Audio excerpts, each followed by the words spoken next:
Hello students, कैसे हैं आप सब लोग। उम्मीद करती हूँ सब अच्छे होंगे और स्वस्थ होंगे। मैं Meena Rana ICT virtual class में आपका स्वागत करती हूँ। स्टूडेंट्स, हम पढ़ रहे हैं क्लास 6 की हिंदी। प्रीवियस लेक्चर में हमने एक चैप्टर पढ़ा था, संसार पुस्तक है। और आज के लेक्चर में हम करेंगे झांसी की रानी। सुभद्रा कुमारी चौहान जी ने लिखा है। तो देखिए, आज हमारा बसंत पाठ्य पुस्तिका की एक कविता हम पढ़ने वाले हैं, जिसका शीर्षक है झांसी की रानी। तो आपने नाम तो सुना ही होगा, और पिछले दिनों 26 जनवरी में भी आपने खूब नारेबाजी की होगी। तो देखिए, झांसी की रानी ये एक वीरांगना थी जिन्होंने अंग्रेजों के साथ जो है लड़ाई की थी। और इनकी वीरता की कहानी, ये पूरी जो है इस कहानी जो है इस कविता के माध्यम से जो है सुभद्रा कुमारी हमें बता रही है कि कैसे उनका जन्म हुआ, कहाँ शादी हुई, और फिर जो है उन्होंने अपना राज्य किस प्रकार से संभाला। ये सारा जो है यहाँ पर इस कविता में वो बताती है। तो देखिए, झांसी की रानी सुभद्रा कुमारी चौहान जी ने ये लिखा है। तो देखिए, इस कविता की कुछ पंक्तियां पढ़ेंगे और किस प्रकार से आप इसको लिखेंगे इसके बारे में भी हम यहाँ डिस्कस करेंगे। तो देखिए, सिंहासन हिल उठे राजवंशों ने भृकुटी तानी थी, बूढ़े भारत में भी आई फिर से नई जवानी थी। गुमी हुई आवाज की कीमत सबने पहचानी थी, दूर फिरंगी को करने की सबने मन में ठानी थी। चमक उठी सन 57 में वह तलवार पुरानी थी, बुंदेले हर बोलों के मुंह हमने सुनी कहानी थी। खूब लड़ी मर्दानी वह तो झांसी वाली रानी थी। तो देखिए, आप लोग नारेबाजी भी करते हैं। क्या इस नारे का किसके लिए और क्यों हम ये नारा लगाते हैं, ठीक है। तो देखिए, पहली जो पंक्तियों के कुछ लाइन हैं उनका पहले हम सारांश पढ़ेंगे और उसके बाद इसके भावार्थ और अर्थ पर हम जाएंगे। तो देखिए, प्रस्तुत कविता में कवित्री ने सन 1857 में जो क्रांति हुई थी उसका यहाँ पर जो स्वतंत्रता संग्राम में झांसी की रानी लक्ष्मीबाई द्वारा दिखाए गए अदम्य शौर्य का यहाँ पर उल्लेख किया गया है। उस युद्ध में लक्ष्मीबाई ने अपने अद्भुत युद्ध कौशल और साहस का जो परिचय दिया, उसे देखकर जो है बड़े बड़े वीर योद्धा भी जो है क्या हो गए थे, उनको देख करके उनको हैरान कर दिया था। उनकी वीरता और पराक्रम से उनके दुश्मन भी प्रभावित थे। उन्हें बचपन से ही जो है तलवारबाजी, घुड़सवारी और तीरंगबाजी और निशानेबाजी का शौक था। वह बहुत छोटी उम्र में ही युद्ध विद्या में पारंगत हो गई थी और अपने पति की असमय मृत्यु के बाद उन्होंने एक कुशल शासक की तरह जो है झांसी का राजपाट जो है संभाला था और अपनी अंतिम सांस तक अपने राज्य को बचाने के लिए अंग्रेजों से अत्यंत वीरता से लड़ती रही। और उनके पराक्रम की प्रशंसा उनके शत्रु भी करते हैं। तो देखिए, सभी जानते हैं हमारा देश जो है अंग्रेजों ने, ब्रिटिश शासकों ने क्या कर दिया था, गुलाम कर दिया था। सबसे पहले ब्रिटिश जो है अपनी कंपनी लेकर हमारे भारत देश में आए, और यहाँ आने के बाद उन्होंने पहले तो यहाँ पर जो है एक बाहर जो एक कंपनी की तरह उन्होंने यहाँ पर काम किया, लेकिन धीरे धीरे उन्होंने हमारे भारत को देखा कि यहाँ के लोग जो हैं, जहाँ जहाँ लोग कमजोर हुए और राजाओं को जहाँ जहाँ उन्होंने देखा कि यहाँ हम अपना राज स्थापित कर सकते हैं, तो उन्होंने धीरे धीरे जो है पूरे भारत को अपने गुलामी की जंजीरों में जकड़ लिया। लेकिन हमारे भारतीयों को शुरुआत में पता नहीं चला कि ये तो हम हमारे ही देश में, हमारे जैसे कि आपके घर में कोई आता है और पहले उसको जो है मेहमान की तरह जो है वो आपके घर में आप उसकी मेहमान नवाजी करते हैं, लेकिन धीरे धीरे जो है वो अपनी कुटिल जो है उनकी जो राजनीति थी उससे उन्होंने जो है पूरे भारत पर अपना राज कर लिया था, ठीक है। अब ये कहानी है महारानी लक्ष्मीबाई की। उन्होंने क्या कहा, जब वो अपने राज्य के, उनके पति जो हैं उनकी मृत्यु हो गई थी, अब अंग्रेजों को लगा कि देखिए राजा मर गया है और राजा का कोई पुत्र भी नहीं है, तो अब उन्होंने झांसी पर अपना राज्य करने की सोची। लेकिन वहां महारानी लक्ष्मीबाई ने जो है उस राज्य की जो है कमान संभाली, उसे देखकर जो है बड़े बड़े योद्धा भी हैरान हो जाते हैं, ठीक है। तो देखिए, प्रथम पंक्तियों में क्या कह रही है कि सिंहासन हिल उठे राजवंशों ने भृकुटी तानी थी, बूढ़े भारत में आई फिर से नई जवानी थी। गुमी हुई आजादी की कीमत सबने पहचानी थी, दूर फिरंगी को करने की सबने मन में ठानी थी। तो सबसे पहले जो स्वतंत्रता की जो क्रांति हुई वो 1857 में हुई। तो यहाँ पर सिंहासन हिल उठे राजवंशों ने भृकुटी तानी थी, बूढ़े भारत में आई फिर से नई जवानी थी। बूढ़े का मतलब गुलाम भारत के लिए यहाँ पर कहा गया है। गुमी हुई आजादी, जो खो गई आजादी है, की कीमत सबने पहचानी थी, कि हमारी आजादी जो है इन्होंने छीन ली है, क्योंकि हमारे लोगों की यहाँ पर कोई अहमियत नहीं रह गई थी। सब कुछ जो है सारा राज अंग्रेजों का चल रहा था और हमारे लोग जो है सिर्फ एक मजदूर की तरह काम कर रहे थे और उस पर राज कर रहा था ब्रिटिश शासन। तो यहाँ पर देखिए, दूर फिरंगी को करने की सबने मन में ठानी थी, चमक उठी सन 57 में वह तलवार पुरानी थी। यानी कि जो पुरानी तलवारें थी, अब जो है उनका ढाल जो है सबने उनको क्या कर दी थी, नुकीली कर दी थी। चमक उठी सन 57 में, सन 57 की बात ये है, ठीक है। दूर फिरंगी को करने की सबने मन में ठानी थी। कब ठानी थी? सन 1857 में, कि जो ये फिरंगी हैं, जो हमारे देश को जो है गुलामी की जंजीरों में जकड़े हुए हैं, इनको अब यहाँ से दूर भगाना है, ठीक है। चमक उठी सन 57 में वह तलवार पुरानी थी। जो भी तलवारें पुरानी थी सबको अब नुकीला, उनको धारदार बनाया गया। बुंदेले हर बोलों के मुंह, हमने सुनी कहानी। बुंदेले हर बोलों के मुंह, यानी कि जो गाना गाया करते हैं, तो उनके मुंह हमने ये कहानी सुनी थी। कौन सी कहानी? खूब लड़ी मर्दानी वह तो झांसी वाली रानी थी। ये जो झांसी की रानी थी, महारानी लक्ष्मीबाई, वो जो है खूब मर्दानों की तरह, यानी कि मर्दों की तरह वो क्या हुई, उन अंग्रेजों के साथ भिड़ गई थी। अब इस कविता के भावार्थों को, इसके व्याख्या को आप किस प्रकार से लिखेंगे? तो यही लिखेंगे आपके प्रस्तुत, जब आप इसका प्रसंग लिखेंगे कि प्रस्तुत कविता हमारी बसंत पाठ्य पुस्तिका भाग 1 के झांसी की रानी से लिया गया है और इसकी कवित्री सुभद्रा कुमारी चौहान है।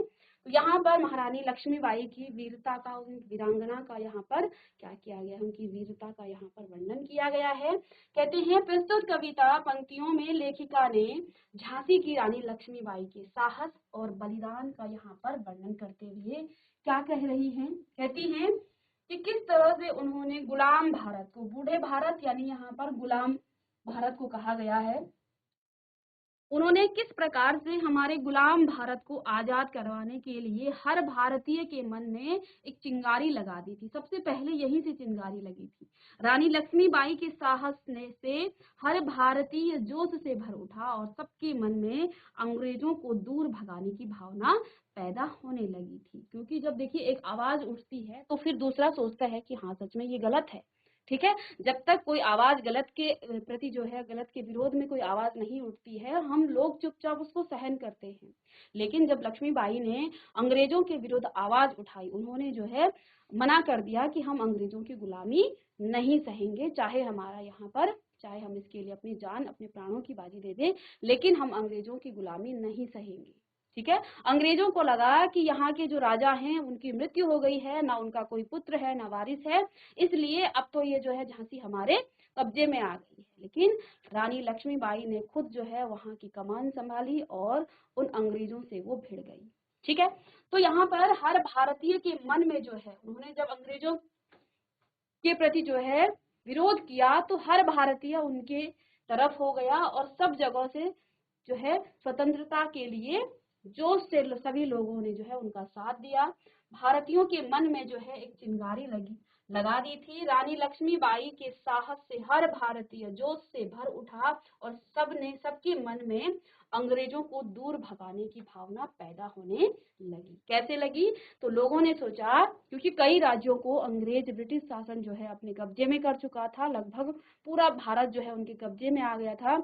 अब जो है जब रानी लक्ष्मीबाई ने इस प्रकार का साहस दिखाया तो सभी के मन में ये भावना उत्पन्न हो गई कि जब एक जो है महिला इस प्रकार से उनके साथ भिड़ सकती है तो हमें भी अपनी आजादी के लिए लड़ना चाहिए, ठीक है।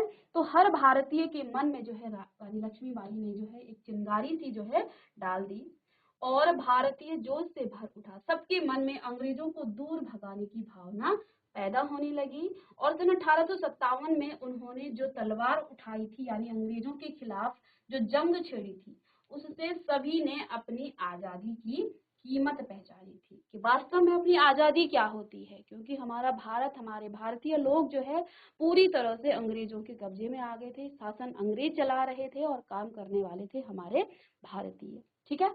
तो इन पंक्तियों के यहाँ पर आप भावार्थ को लिखेंगे कि प्रस्तुत पंक्तियों में लेखिका ने झांसी की रानी लक्ष्मीबाई के साहस और बलिदान का वर्णन किया है और वे कहती हैं कि किस तरह से उन्होंने गुलाम भारत को आजाद करवाने के लिए हर भारतीयों के मन में एक चिंगारी लगा दी थी।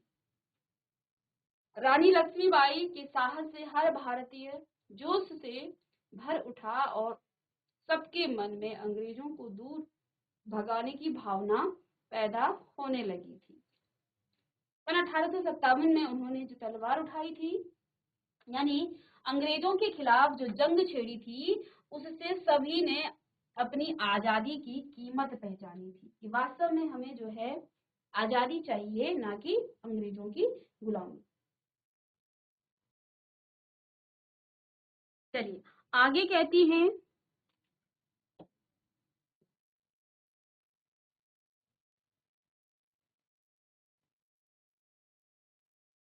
तो देखिए, कानपुर के नाना की मुंह बोली बहन छबीली थी, लक्ष्मीबाई नाम पिता की वह संतान अकेली थी। नाना के संग पढ़ती थी वह, नाना के संग खेली थी, बरछी ढाल कृपाण कटारी उसकी यही सहेली थी। वीर शिवाजी की गाथाएं सबको याद जवानी थी, उसको याद जवानी थी। बुंदेले हर बोलों की मुँह हमने सुनी कहानी थी, खूब लड़ी मर्दानी वह तो झांसी वाली रानी थी। आगे की पंक्तियों में कवित्री क्या कहती हैं, कानपुर के नाना साहब की मुंह बोली, यानी कि जिन्होंने उनको अपनी बहन बनाया था, मुंह बोली बहन छबीली थी और वो उसको छबीली नाम से पुकारते थे। लक्ष्मी बाई नाम पिता की वह संतान अकेली थी, और लक्ष्मी बाई जो है अपने पिता की अकेली संतान थी। नाना के संग पढ़ती थी वह, नाना के संग खेली थी, वो नाना साहब के साथ ही पढ़ती थी और नाना साहब के साथ ही खेली थी। बरछी ढाल कृपाण कटारी उसकी यही सहेली थी। तो देखिए, जब बचपन में बच्चों की जो है सहेलियां होती हैं, बच्चों के दोस्त होते हैं, मित्र होते हैं, अब लक्ष्मीबाई की जो है उनकी कौन सहेली थी, उनकी मित्र कौन थी, बरछी ढाल, यानी कि जो युद्ध के जितने भी शस्त्र हैं उन सबके साथ वो जो है खेला करती थी। वीर शिवाजी की गाथाएं उसको याद जवानी थी, और वीर शिवाजी की जो गाथाएं हैं उससे जो है वो प्रभावित थी, और उसको वो जो है बिना देखे उनको क्या था, वो याद था। बुंदेले हर बोलों की वो हमने सुनी कहानी थी, खूब लड़ी मर्दानी वह तो झांसी वाली रानी थी। तो हमने बुंदेले के हर मुंह से, यानी कि जो गाने वाले होते हैं उनके मुंह से उनकी जो है खूब कहानी सुनी है। क्या कहानी सुनी है? खूब लड़ी मर्दानी वह तो झांसी वाली रानी थी। वो जो है बहुत लड़ी, किसके साथ? उन अंग्रेजों के साथ भिड़ गई थी। अब इस इन पंक्तियों की जो भावार्थ है उसको आप किस प्रकार से लिखेंगे? चलिए, प्रस्तुत पंक्तियों में लेखिका ने कहा है कि कानपुर के नाना साहब ने बचपन में ही रानी लक्ष्मीबाई की अद्भुत प्रतिभा से प्रभावित थे। ठीक है, तो जो बच्चे प्रतिभाशाली होते हैं उनकी प्रतिभा बचपन में ही दिख जाती है, कहीं ना कहीं वो जो है अपनी प्रतिभाओं को दिखा ही देते हैं। और कई बार आपने देखा होगा, जो आपके अध्यापक हैं, आपके टीचर्स हैं या आपके बड़े बुजुर्ग हैं, वो जो है किसी बच्चे को देख करके ये बोल देते हैं ये बच्चा आगे चल के बहुत अच्छा काम करेगा या बहुत बड़ा आदमी बनेगा। इस तरह से जो है लोग बोल देते हैं, क्योंकि उसमें जो है कुछ अद्भुत प्रतिभाएं दिख जाती हैं। तो नाना साहब ने भी लक्ष्मीबाई के अंदर जो है कुछ इस प्रकार की अद्भुत प्रतिभाओं को देख करके वो प्रभावित होकर उन्हें अपनी मुंह बोली बहन बना दिया था। नाना साहब उन्हें युद्ध विद्या की शिक्षा भी दिया करते थे, और उनकी प्रतिभाओं को देख करके उन्होंने युद्ध विद्या की शिक्षा भी दी थी। अब लक्ष्मीबाई बचपन से ही बाकी लड़कियों से अलग थी। अब उसकी जो सहेलियां थी वो कौन कौन सी थी? बरछी ढाल कृपाण कटारी उसकी यही सहेली थी। अब वो किसी और लड़कियों के साथ न रहकर इन्हीं शस्त्रों के साथ वो खेला करती थी। तो उसकी जो है अलग और लड़कियों से वो बिल्कुल अलग थी। उन्हें जो है गुड्डे गुडियों के बजाय तलवार, कृपाण, तीर और बर्छी चलाना अच्छा लगता था। तो ये थी इनकी बचपन की कहानी कि किस प्रकार से जो है वो अपने पिता की एक इकलौती संतान थी, और नाना साहब के साथ उन्होंने पढ़ा था, और उनकी प्रतिभाओं को देखकर, उनकी अद्भुत प्रतिभाओं को देखकर नाना साहब ने उनको अपनी मुंह बोली बहन भी बना दिया था, और उन्होंने उनको युद्ध जो है विद्या भी उनको सिखाई थी। ठीक है, तो चलिए इस पंक्तियों के भावार्थ को आप लिखिएगा।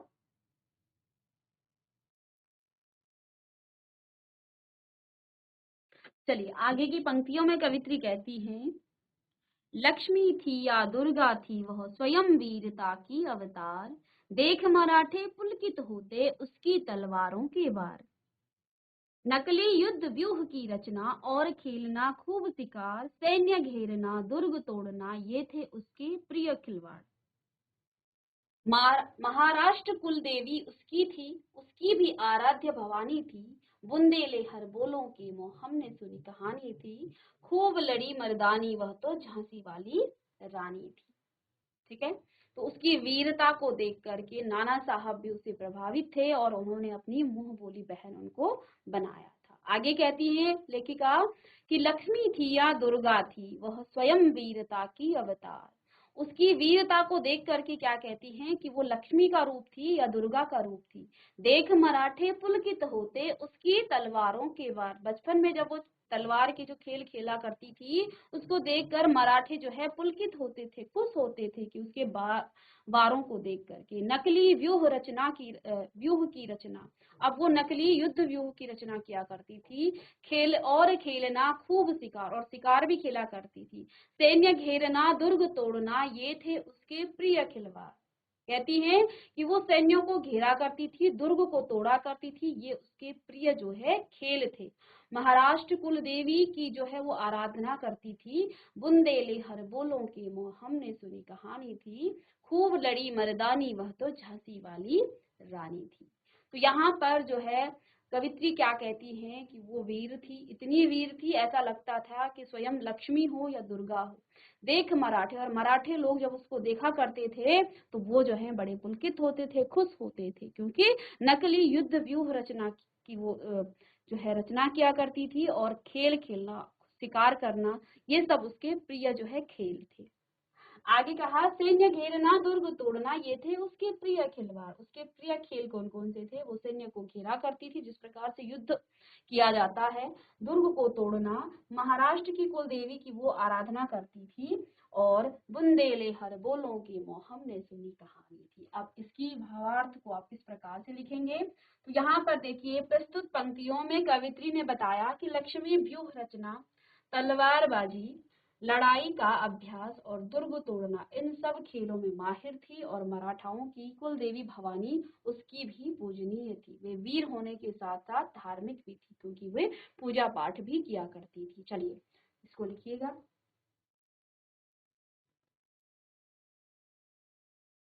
चलिए आगे की पंक्तियों में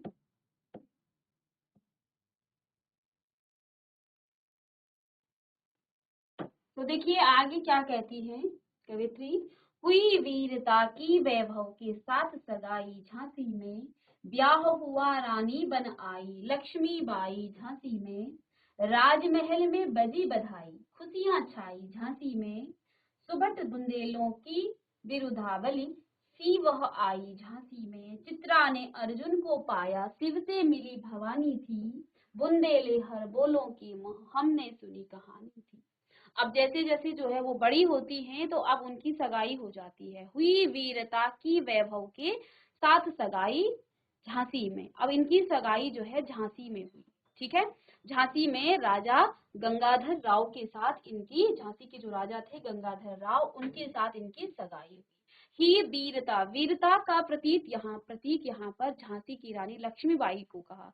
वैभव यानी एक राजा के साथ इनकी सगाई हुई झांसी में, झांसी के राजा गंगाधर राव के साथ इनकी सगाई हुई। ब्याह हुआ रानी बन आई लक्ष्मीबाई झांसी में। अभी तक की जो पंक्तियां थी, अभी तक की कविता में हमने उनके बचपन की जो कहानी है उसके बारे में पढ़ी। अब आगे देखिए, अब वो जवान होती हैं, उनकी सगाई हो जाती है किसके साथ? राजा गंगाधर राव के साथ, जो कि झांसी के राजा थे। अब हुई वीरता की वैभव के साथ सगाई झांसी में, झांसी में उनकी सगाई हुई, और ब्याह हुआ रानी बन आई, फिर उनकी शादी हुई। कहाँ? रानी बनकर आई, कहाँ? लक्ष्मी बाई झांसी में। राजमहल में बजी बधाई खुशियां छाई झांसी में, और जब उनका ब्याह हुआ, उनकी शादी हुई, तो पूरे राजमहल में जो है बधाइयां जो है गाने लग गए लोग, खुशियां मनाने लगे। सुबट बुंदेलों की विरुद्धावली सी वह आई झांसी में, जो है वहां पर पूरा जो है संपन्न पूरा झांसी जो है खुशियों से झूमने लगा। जैसे कि चित्रा ने अर्जुन को पाया, जिस प्रकार चित्रा ने अर्जुन को पाया और शिव से मिली भवानी थी। शिव और शक्ति का जो मेल होता है, ऐसे ही यहाँ पर बताया है। किसकी उपमा दी है? चित्रा रानी लक्ष्मीबाई को और अर्जुन यहाँ पर राजा गंगाधर राव के को जो है बताया गया है। साथ में उपमा किसकी दी गई है? शिव की और भवानी की, शक्ति की। बुंदेले हर बोलों के मोह हमने सुनी कहानी थी, खूब लड़ी मर्दानी वह तो झांसी वाली रानी थी। तो ये कहानी किससे सुनी है हमने? बुंदेलों के हर मुंह से जो है हमने कहानी सुनी थी कि खूब लड़ी मर्दानी, वो तो मर्दानों की तरह वो लड़ी। हमने ये कहानी, वो झांसी वाली रानी थी, ये कहानी हमने सुनी है। अब इन पंक्तियों का भावार्थ आप किस प्रकार से लिखेंगे? तो ये आगे देखिए। प्रस्तुत पंक्तियों में कवित्री ने लक्ष्मीबाई के राजा श्री गंगाधर राव के साथ विवाह का उल्लेख किया है। उनकी जोड़ी को शिव पार्वती और अर्जुन चित्रा की उपमा दी गई है। उनके आने से झांसी में खुशियां और सौभाग्य आ गया था। ठीक है, तो यहाँ पर अब इन पंक्तियों में जो है रानी लक्ष्मीबाई की शादी, सगाई से लेके शादी और वहां जो महल में, वहां झांसी में जो खुशियां आई, उन सभी का यहाँ पर वर्णन किया गया है। तो इसको भी आप लिखिएगा।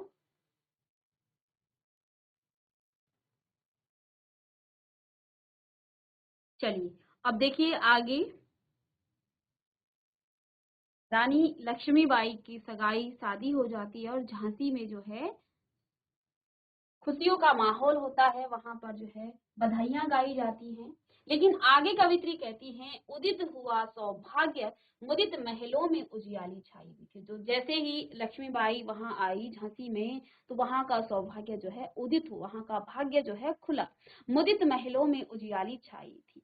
ठीक है, सभी महलों में जो है उजियाली छाई हुई थी। लेकिन आगे की पंक्तियों में क्या कहती हैं? किंतु काल गति चुपके चुपके काली घटा घेर लाई। लेकिन अकस्मात क्या होता है? काल की जो है गति चुपके चुपके जो है बादलों की तरह पूरे झांसी में छा जाती है। तीर चलाने वाले कर में उसे चूड़ियां कब भाई थी। अब देखिए लक्ष्मीबाई का जो शौक था, बचपन से ही वो तीर चलाना जानती थी। उन्हें चूड़ियों का जो है बिल्कुल भी शौक नहीं था।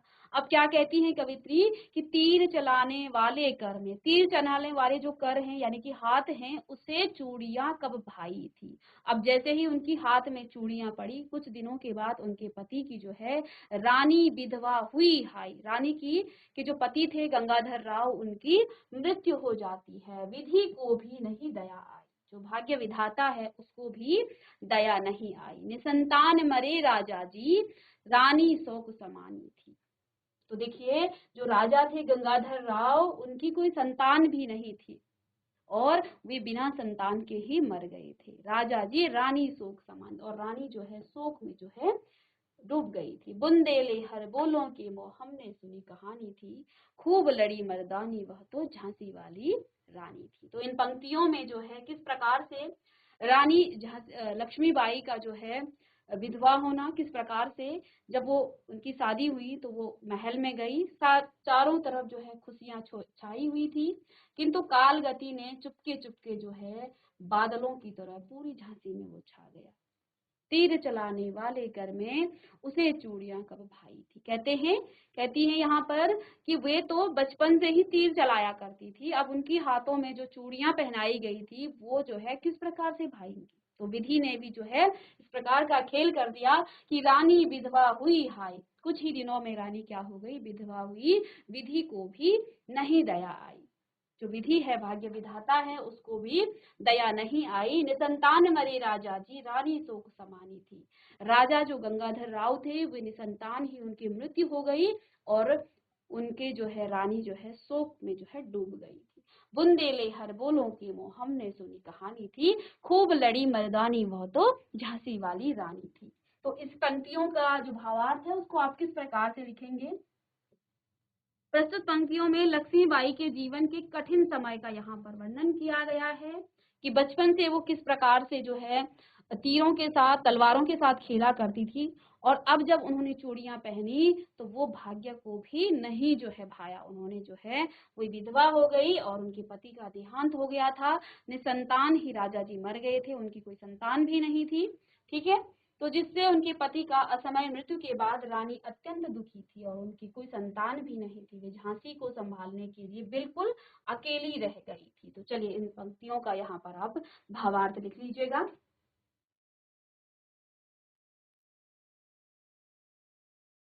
चलिए, अब क्योंकि उस समय अंग्रेजों का राज जो है पूरे भारत में छा रहा था। इस जैसे कि हमने आपको शुरू में ही बताया कि अंग्रेज पहले यहाँ भिखारियों की तरह आए, अपनी कंपनी उन्होंने यहाँ पर स्थापित की। पहले वो हमारे राजाओं की दया की वजह से यहाँ पर बसे, लेकिन धीरे धीरे उन्होंने पूरे भारत के राजाओं और महाराजाओं पर अपना अधिकार जमा लिया था।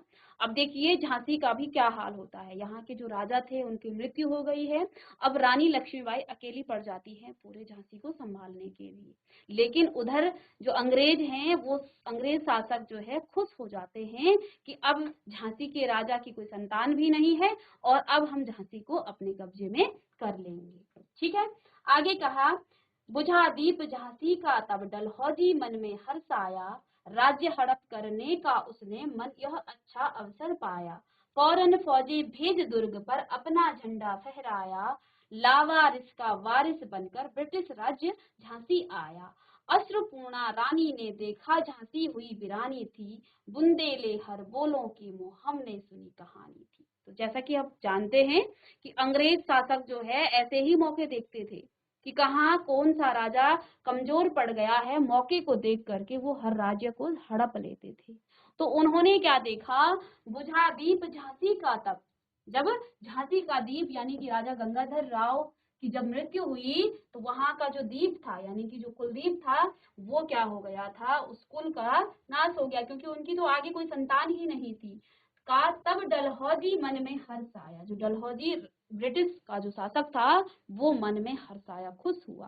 राज्य हड़प करने का उसने यह अच्छा अवसर पाया। अब उसको लगा कि झांसी का राजा तो मर गया है, उनकी मृत्यु हो गई है, अब इस राज्य को जो है हम अपने राज्य में अपने कब्जे में कर लेंगे। उसने ये अच्छा अवसर पाया। फौरन फौजे भेज दुर्ग पर अपना झंडा फहराया। उसने जल्दी से जो है फौरन अपनी फौजें वहां दुर्ग पर जो है अपना झंडा लहराने के लिए वहां पर भेज दिया। लावारिस का वारिस बनकर ब्रिटिश राज्य झांसी आया। अब जो है एक लावारिस राज्य, क्योंकि झांसी का तो कोई वारिस ही नहीं था, तो एक लावारिस का वारिस बनकर ब्रिटिश राज्य झांसी आया। अब वहां से ब्रिटिश राज्य जो है कहाँ चला आया, झांसी में आया। अश्रुपूर्णा यानी कि आंखों में आंसू लिए, अश्रुपूर्णा रानी ने देखा झांसी हुई वीरानी थी। अब रानी लक्ष्मीबाई ने क्या देखा कि अब झांसी वीरानी हो गई, अंग्रेज इसे अपने कब्जे में कर लेंगे। बुंदेले हर बोलों की मोह हमने सुनी कहानी थी, खूब लड़ी मर्दानी वह तो झांसी वाली रानी थी। चलिए इन पंक्तियों को, अब इसके भावार्थ को आप किस प्रकार से लिखेंगे, तो देखिए प्रस्तुत पंक्तियों में यहाँ बताया गया है कि झांसी के राजा की असमय मृत्यु के बाद उस समय के अंग्रेज अधिकारी डलहौजी को झांसी को हड़पने का अच्छा अवसर मिल गया था। उसने अपनी सेना को अनाथ हो चुकी झांसी पर कब्जा जमाने के लिए भेज दिया था। ठीक है, लेकिन लक्ष्मीबाई ने इसको जो है उनको ऐसे ही जो है अपने राज्य को अंग्रेजों को नहीं दिया था। उसको हम आगे की पंक्तियों में पढ़ेंगे। चलिए इसको आप लिख लेंगे। तो यहाँ पर सुभद्रा कुमारी चौहान द्वारा लिखित झांसी की रानी की ये जो कविता है इसको हम पढ़ रहे हैं। यहाँ तक हमने पढ़ लिया है कि जब राजा गंगाधर राव की मृत्यु हुई तो उसके बाद अंग्रेज शासक जो डलहौजी था वो अपनी सेना को फौरन वहां भेज देता है कि अब जो है वहां का तो कोई वारिस है नहीं झांसी का, तो अब जो है तुम वहां जाकर अपना अधिकार जमा लो। लेकिन झांसी की रानी लक्ष्मीबाई आसानी से उनको अपनी झांसी नहीं देती है। आगे के लेक्चर में हम इसको पढ़ेंगे। तो मिलते हैं नेक्स्ट लेक्चर में, तब तक के लिए thank you and have a nice day.